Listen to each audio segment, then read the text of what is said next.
কদম চার্জ করছি, কদম চার্জ করছি আমার খাওয়া রেখে যাওয়া যে আমানত হযরত খাজা মির্জা সাহেবের কদম মোবারকে।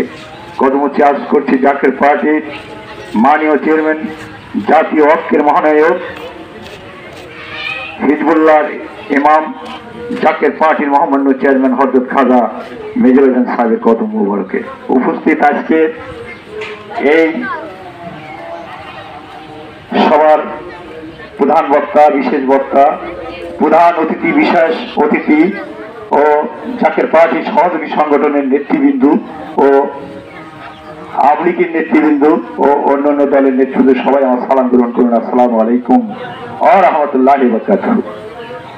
আজকে যে মানুষটা মৃত্যুবার্ষিকী আমরা উদযাপন করার জন্য উপস্থিত হয়েছি, যিনি এমন একজন মানুষ, আমার খুব কাছের মানুষ, যেহেতু আমি ছোট ছিলাম, ওনারা তখন বয়স্ক, একসাথে এক জায়গায় ঘুমাইতাম, একদিন না দুই দিন না, অন্তত কমপক্ষে 30টি বছর। এই আমার পীরকেবলা জানের মুরিদ, এই মরহুম রজব আলী শেখ। আমি তখন ছোট ছিলাম, কেবলা জান হুজুর আমাকে বলেছিলেন যে তুমি তো বাচ্চা মানুষ, তোমার পরিচালনা কে কে করবে? তখন আমি বলছিলাম রজব আলী শেখ, জালাল মন্ডল। আচ্ছা, ওদের নামটা লিখে, তোমার নাম কি? আমার নাম মহিউদ্দিন সর্দার। তোমার নাম গোলাম মহিউদ্দিন সর্দার, লেখো মৌলানা সাহেব।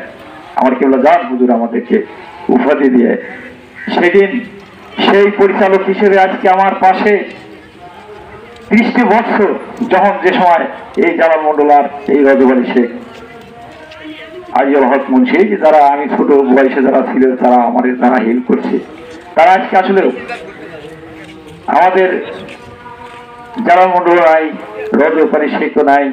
তা আমি সবার কাছে অনুরোধ করবো, আমার এই মুরিদদের জন্য, এই রজব কাকার জন্য, তার আত্মার মাগফিরাত কামনা করে সবাই তার জন্য দোয়া করবেন। আল্লাহ যেন তার সমস্ত গুনাহগাতা মাফ করে তার জন্য বেহেশতে বলেন আমি।